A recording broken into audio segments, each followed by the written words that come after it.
Qui est aussi compliquée parce que l'extrême droite se mêle au cortège, elle est particulièrement active et elle essaie de se faire porte-parole de la contestation. Et donc c'est dans ce contexte-là qu'on a pensé qu'il était particulièrement important de soutenir les progressistes qui se mobilisent en Ukraine pour la liberté, pour leurs aspirations sociales. Et donc on a l'honneur d'accueillir deux camarades de l'association des étudiants d'Ukraine, Vladimir Kukuchak et Natasha Bonachuk, qui sont juste là.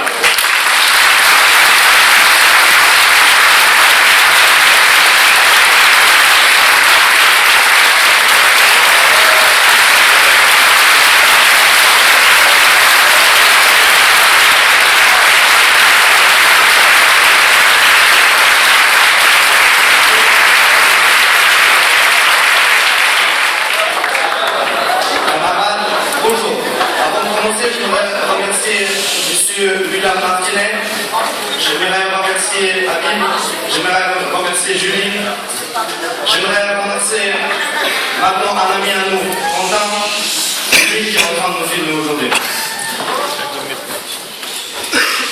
Tu sais, j'ai préparé un petit discours, mais en réalité, les choses que j'aimerais vous dire, elles ne se trouvent pas ici, du coup, je pense que je vais les oublier. Elles se trouvent là et là. Et ce qui se trouve là, c'est beaucoup plus important. Donc je vais parler, non pas ce qui est écrit ici, mais je vais parler de ce qui se trouve à l'intérieur de moi. Depuis que je suis petit, et que je demande à mes camarades dans la classe qu'est-ce que vous voulez plus tard, les camarades ukrainiens, ils me disent, je veux aller en France, je vais aller aux États-Unis.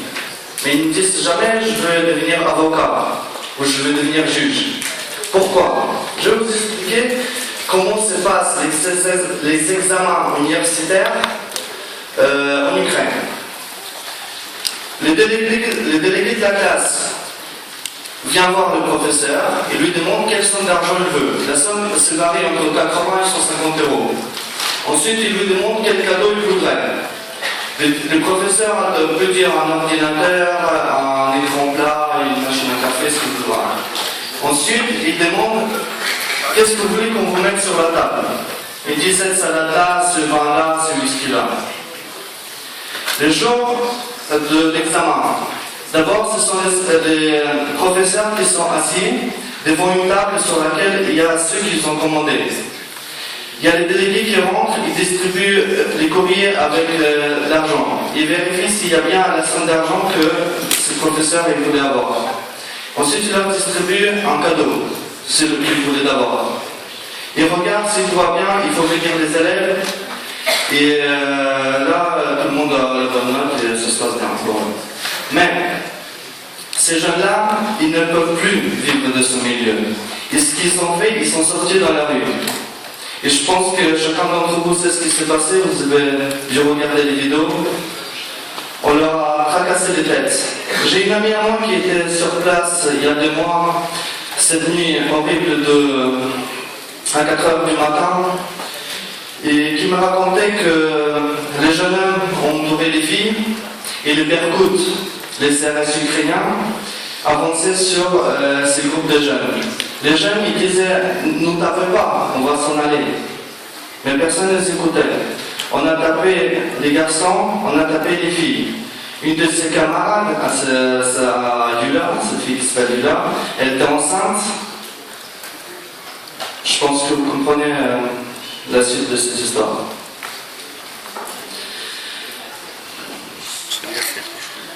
Ce qui est très très important de comprendre, et ce que j'aimerais pour vous que vous compreniez, c'est qu'en France, on parle énormément en ce moment de l'extrême droite.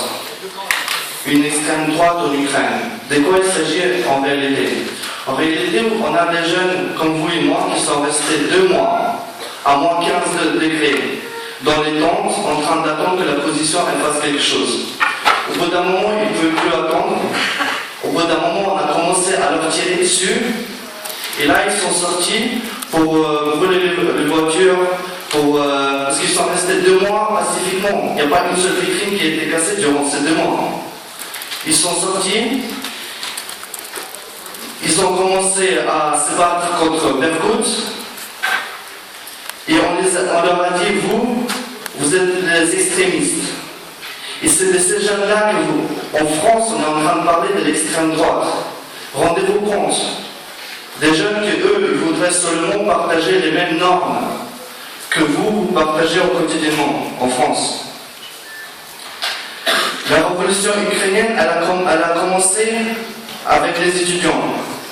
Le moteur principal, c'était les étudiants. Et elle se terminera avec les étudiants. Je voulais vous demander une seule chose, un soutien. Un soutien très très simple, ça va vous prendre 5 minutes. 5 minutes avant dimanche.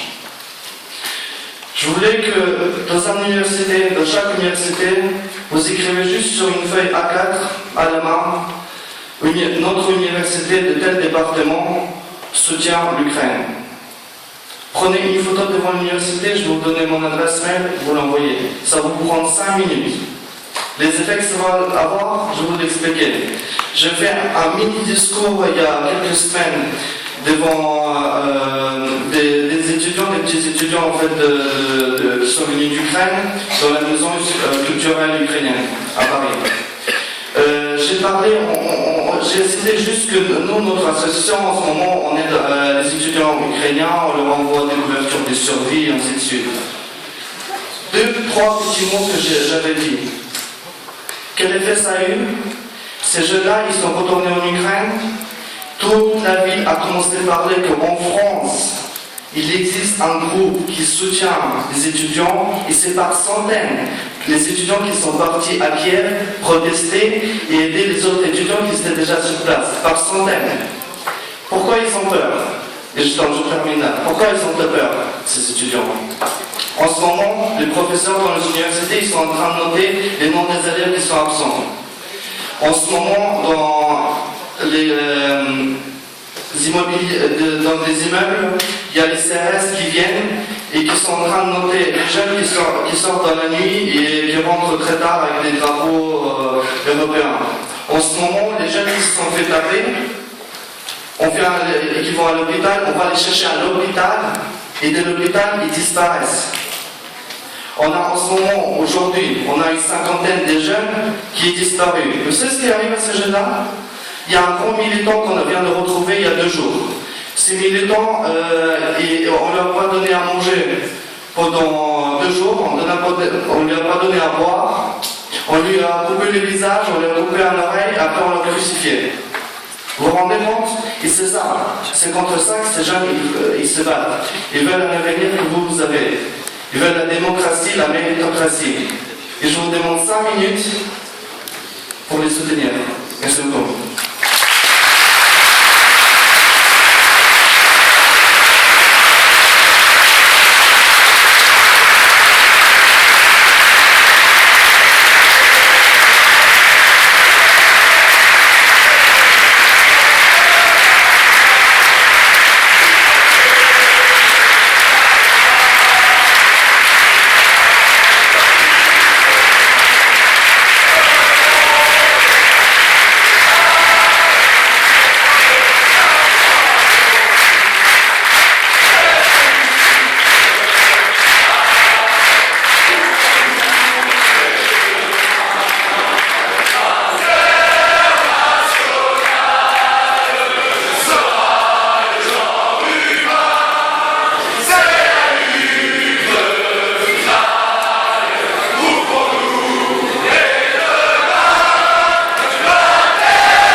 Chacun de vous tous va dire que c'est la place de la dépendance en Ukraine pour les manifestations pro-européennes 2013-2014.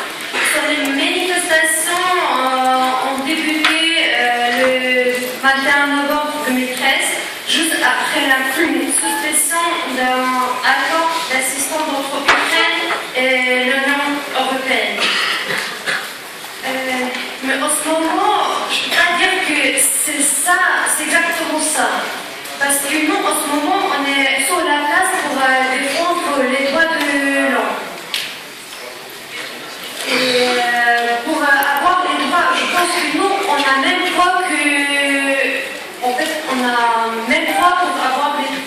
les étudiants qui sont en Europe.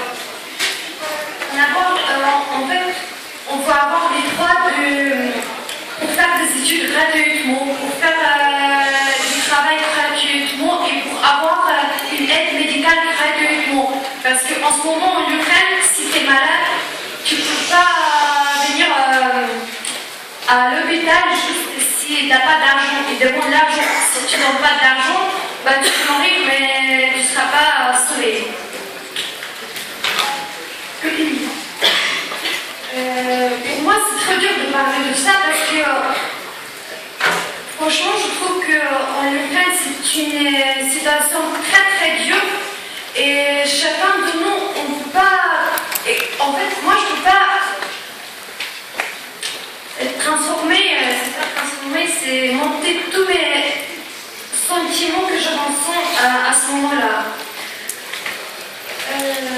Et en fait, moi, je ne sais pas quoi dire parce que là, elle a déjà dit tout. Et j'espère que ça va se bien passer. Et merci à tous. Et vive l'Ukraine, vive la France et vive l'Europe. Merci.